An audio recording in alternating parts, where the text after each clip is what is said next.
తెలంగాణ ప్రభుత్వం మందు బాబులకైతే ఒక షాకింగ్ అయితే ఇచ్చేసింది. అయితే ఇప్పుడు మందు రేట్లు అయితే బీభత్సంగా అయితే పెంచిందని అయితే చెప్పొచ్చు. ఇక్కడ మనం చూసుకున్నట్లయితే గనక రూ. 150 ఉన్న బీర్ ఇప్పుడు రూ. 180 అయితే అయింది. అంటే దాదాపు బీర్ల మీద 15% అయితే పెంచింది.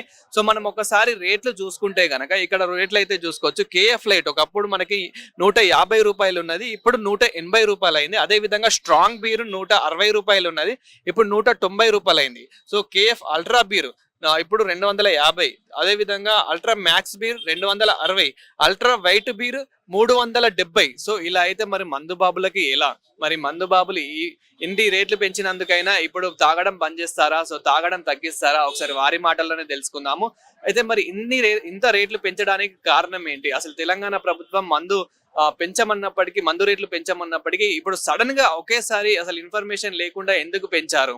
సో అంటే దీని గురించి కూడా కనుక్కుందాము. యాక్చువల్ గా మనకి చూసుకున్నట్లయితే కనుక ప్రభుత్వం కొంచెం లాస్ లో ఉన్నది. గత ప్రభుత్వం కూడా కొంచెము అప్పుల పాలు చేసిందనే విషయం అయితే మనకు ప్రతి ఒక్కరికి అయితే తెలిసిందే. సో అప్పుల్లో ఉన్నప్పటికీ సో దీని వల్లనే మనకి ఇంట్రెస్ట్ అనేది వస్తుంది కాబట్టి, అదే విధంగా దీంతో పాటు ఇప్పుడు ఫ్యూయల్ రేట్లు కూడా పెరిగే అవకాశం ఏమైనా ఉందా అని కూడా వాహనదారులు అయితే అనుకుంటున్నారు. అంటే మనకి పెట్రోల్ రేట్లు కానివ్వండి, డీజిల్ రేట్లు కానివ్వండి, అవి కూడా పెరిగే అవకాశం ఏమైనా ఉందా అన్నట్లు కూడా వాళ్ళైతే భయపడుతూ ఉన్నారు.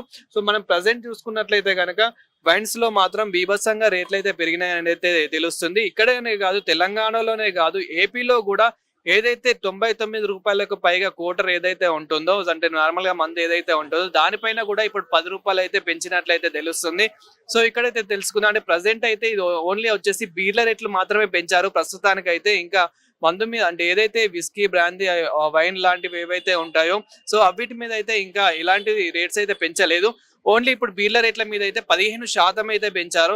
సో మరి ఇప్పటికైనా మరి మందు బాబులు అసలు ఏమనుకుంటున్నారు, మరి ఇప్పటికైనా మందు తాగడం తక్కువ చేస్తారా ఏంటి అనేది అయితే ఒకసారి మనం వారి మాటల్లోనే తెలుసుకుందాము.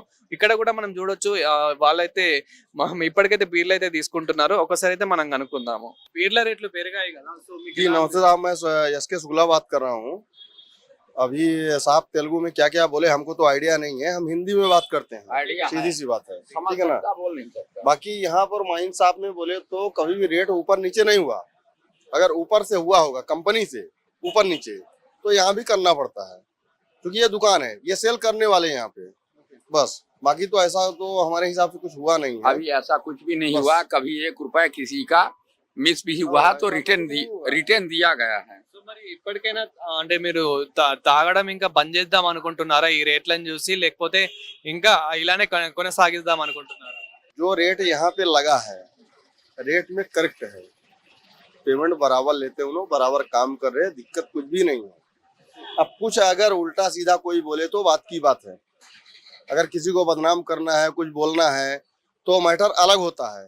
जो रेट जो चार्ट दिया गया उसी रेट से सामान मिलता है अंदर। అన్న ఇప్పుడు బీర్ల రేట్లు పెంచారు కదా, సో మీకు ఎలా అనిపిస్తుంది? మీకు ఓకేనా బీర్ల రేట్లు పెంచడం? ఓకే లేదన్న, శాలరీ పెంచాలి కదా ఫస్ట్.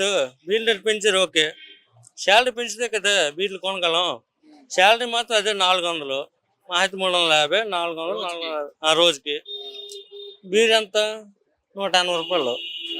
మీకు ఓకేనండి?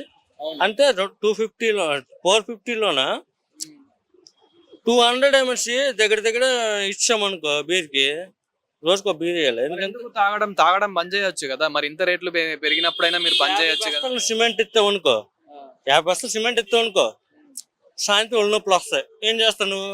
పారాసిటమాల్ వేస్తావా, పెయిన్ కిల్లర్స్ చేస్తావా? మందేక తాగాల నువ్వు. ఒళ్ళు నొప్పుల గురించి, ఆ రాత్రి నిద్ర పడడానికి గురించి తాగుతావు, ఓకేనా? 200 దీనికి ఇస్తే 250తోనే ఈ వైజాగ్ హైదరాబాద్లో రెంట్లు ఇలాంటివి రెంట్లు అని కూరగాయలు అని ఇవ్వండి అవన్నీ ఎలా చూసుకుంటా చెప్పు మాట. మరి ఇప్పటికైనా తగ్గించిరా? అంటే నార్మల్ గా అయితే మీరు డైలీ తాగుతారు, ఇప్పుడు అట్లీస్ట్ డే బై డే తాగే అవకాశం ఏమైనా? లేదు మేము రోజు తాగుతామంటారా? రోజు అని కాదన్న, రేవంత్ రెడ్డి, కేసీఆర్ మా సంబంధం లేదు. ఎందుకు పెంచుతున్నారు? ట్యాక్స్ వేరే దగ్గర కలెక్ట్ చేసుకుని తావదా? దీంట్లోనే కలెక్ట్ చేసుకోవాలి ట్యాక్స్ అనేది ఓన్లీ వైన్ మీదే కలెక్ట్ చేసుకోవాలి. వీళ్ళు వేరే ఉంటాయి కదా, అట్లా ట్యాక్స్ కలెక్ట్ చేసుకుంటూ అవుతుంది కదా. మందు మీద ట్యాక్స్ కలెక్ట్ చేసుకోవాల్సినంత అవుద్ది. చెప్పు. అంటే బీర్ల రేట్లు పెరిగినాయి కదా, మీకు ఎట్లా అనిపిస్తుంది ఇప్పుడు ప్రజెంట్? అది తప్పు ముచ్చట కదా. ఇప్పుడు లేనోడు తాగాలంటే కష్టం. ఇప్పుడు 30 రూపాయలు అంటే మామూలా? ఓ 10 రూపాయలు 5 రూపాయలు అంటే అది 30 రూపాయలు ఒక్కసారి పెంచితే ఎట్లా చెప్పు? అంటే ఇప్పుడు దాదాపు ఒక బీర్ వచ్చేసి 150 రూపాయల బీరు 180 రూపాయలు అయింది. సో అంటే మీకు ఎలా అనిపిస్తుంది దీన్ని? అంటే మీరు తాగుడు బంద్ చేయొచ్చు కదా మరి. ఆహా, నేను వట్టి 90 తాగుతా. ఒక 90 కంటే ఎక్కువ తాగా.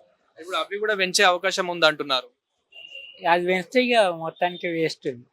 ఆ ప్రభుత్వమే వేస్ట్. అంతే అంటారు. కేసీఆర్ ప్రభుత్వం బాగా చేసింది. ఈ ఒక బస్సులో ఒకటి చేసాడు అంతే. అంటే ఇప్పుడు మందు రేటు పెంచినందుకు ప్రభుత్వం వేస్ట్ అంటారా? వేస్ట్ అని కాదు, ఇక ఉంటది కదా. సో మళ్ళీ అంటే తగ్గించే అంటే మీ ఒపీనియన్ ఏంటి? తగ్గిస్తే బెటర్ అంటారా? తగ్గిస్తేనే కొద్దిగా అది అవుతుంది. ఉన్నోళ్ళు ఉంటారు, లేనోళ్ళు ఉంటారు. ఇప్పుడు మా సొంత వాళ్ళు తాగాలంటే తాగలేదు, ఏదో ఎండాకాలం కదా. సో ఇప్పుడు మీరు 2 బీర్లు తాగాక ఒకటే బీర్ తాగుతున్నా అంటారు. అంటే నేను ఎప్పుడో ఒకసారి బీర్. సో మరి ఈ రోజు తాగారా? 90 అంతే, ఒక 90 సరిపోయింది అంటారు. మళ్ళా నైట్ ఒక 90. నైట్ ఒకసారి. నమస్తే అన్న. నమస్తే అన్న. నమస్తే. ఇప్పుడు బీర్ల రేట్లు పెంచారు కదా, సో ఈ ప్రభుత్వం తీసుకున్న అంటే నిర్ణయం తీసుకున్నది కరెక్టే అంటారా? కరెక్ట్ అంటే మనం మేము చెప్పలేము. ఎందుకంటే ఇప్పుడు ఏముంది పరిస్థితి, ఎట్లా ఉంది, వాడు ఎట్లా తయారు చేస్తుండ్రో, ఏం చేస్తుండ్రో, ఎంత స్టాక్ ఉంది, ఏముంది మాకు తెలియదు, మనకేం తెలియదు. మనం ఒక్కటి ఏమంటే మన తాగా అలవాటు ఉంది, తాగుతాం అంతే. రేటు పెంచిందా తగ్గిందా అది సమస్య కాదు, మాకు అలవాటు అయిపోయింది. ఇప్పుడు మీకు రేటు పెంచినా గానీ తగ్గే పరిస్థితి లేదంటే, ఎందుకంటే మందు మీద కూడా ఇప్పుడు రేట్ అయితే పెంచే అవకాశం ఉంది, 90 మీద కూడా పెంచే అవకాశం ఉందని అయితే అంటున్నారు, బీర్లనే కాదు. సో మీరైతే తాగడం ఇప్పటికైనా అంటే బంద్ చేస్తారా, అంటే తగ్గిస్తారా, లేదంటే ఇలానే కొనసాగిస్తారా రేట్లు పెరిగినప్పటికీ కూడా? సరే నాయన ఒక మాట చెప్తా. ఎంత ఉంటుంది అంటే మనం తాగేటోళ్ళు మనకు అలవాటు అయిపోయింది. మనకు ఉంటుంది, మన టెన్షన్ ఏదో ఉంటుంది, మనం పని లేకుంటే ఏదో పరిశ్రమలో ఉంటాము, ఏదో పరిస్థితికి వచ్చి తాగలంటే మాకు అలవాటు ఉంటుంది. కొంత తాగితే కొంత ఒక అర్ధ గంట సేపు రిలీఫ్ వస్తుంది, అంతే సైలెంట్ ఉంటాం అంతే. ఇంకేం లేదు ఇంట్లో మిగిలేది ఏం లేదు, పోయేది ఏం లేదు, వచ్చేది ఏం లేదు. ఇక్కడ ప్రభుత్వం డబ్బులు వస్తున్నాయి కానీ వాళ్ళు ఫస్ట్ ఆలోచించుకోవాలి. ఎందుకు గరీబులతోటి ఇట్లా ఎందుకు ఇంత పెంచాలి, ఎందుకు చేయాలి, గరీబులతోటి ఎందుకు ఇట్లా చేయాలి, గరీబులతోటి ఎందుకు ఇట్లా చేయాలి, ఏం అవసరం ఉంది? అవసరం ఏముంది అబ్బా? వేరే మస్తు పన్నీళ్ళు ఉన్నాయి కదా, దాంట్లో పెంచండి. గరీబులతోటి తాగేటోళ్ళు గరీబులు కష్టపడతారు, 12 నుంచి 12 గంటలు డ్యూటీ చేస్తారు, దానికి ఏమి ఇవ్వాలి ఉంది? 9,000కు 10,000కు 12,000కు మనం సెక్యూరిటీ గార్డ్ కానీ ఏదో కానీ ఏదో జాబ్ చేస్తాము. మన మిగిలినది ఏముంది? ఆడ ఇంటికి ఎట్లా కట్టుకోవాలి, ఏం చేయాలి అని మొత్తం ఇంటికి పోయి మాట్లాడాల్సినంత సమస్య లేదన్నప్పుడు మనం వచ్చి టెన్షన్ తీసుకొని ఏదో కొంతసేపు రేపు ఉండదని తాగడానికి వస్తాం అంతే, ఇంకా ఏం లేదు. పండుగ చేసుకుందామన్నా కానీ చుట్టాలు వస్తారు, వాళ్ళకి కూడా తాగిపియాలి కాబట్టి దాదాపు అంటే 10,000 ఖర్చు అవుతాయి మన తెలంగాణలో. అలాంటిది ఇప్పుడు ఇంత పెంచారు కాబట్టి ఒక సాధారణమైన వ్యక్తి, సాధారణమైన కుటుంబము ఎలా? నాయన ఒక మాట నేను, చుట్టాలు వచ్చిండ్రు కరెక్టే, మన దగ్గర చుట్టాలు వచ్చారంటే మనకు భయం అయిపోతుంది. ఎందుకంటే మనకు సంపాదించేది ఏం లేదు మన ఇక్కడ. ఏముంది సంపాదించేది ఏముంది చెప్పు? ఏముంది? మనకు జాబ్ ఉందా, ఏమన్నా ఇది ఉందా? ఒకరోజు పని దొరికితే ఒకరోజు వారం రోజు పని దొరకది, అది కూడా మనకు సొల్యూషన్స్ లేదు. దాన్ని బట్టి చుట్టాలు భయం అవుతుంది. ఏదో అటు ఇటు చుట్టాల దగ్గర దోస్తుల దగ్గర ఎవరు పోయి అని మా దగ్గర చుట్టాలు వస్తుండ్రా పోయి కొంచెం అప్పు నీకు వారం తర్వాత 10 రోజుల తర్వాత ఇస్తా అని ఏదో అప్పులు తీసుకుని వచ్చి వాళ్ళు వచ్చినతో మనం మెయింటైన్ చేస్తే అవసరం వస్తుంది అంతే. గవర్నమెంట్ వాళ్ళు ఏం చేస్తుండ్రు అసలు? ఎందుకు మన మీద ఎందుకు ఇంత ట్రబుల్? ఎందుకు? అలా వాళ్ళ ఇష్టం, మనం ఏం అనలేం. ఇప్పుడు అది ప్రభుత్వం ఎట్లా, కాంగ్రెస్ ప్రభుత్వం ఉంది, వాళ్ళు ఏం చేస్తుండ్రో, వాళ్ళకి ఎట్లా ఉందో అది వాళ్ళు ఎంత మొత్తం ప్రపంచం మొత్తం నడిపిస్తున్నారంటే వాళ్ళ టెన్షన్ ఉంటుంది.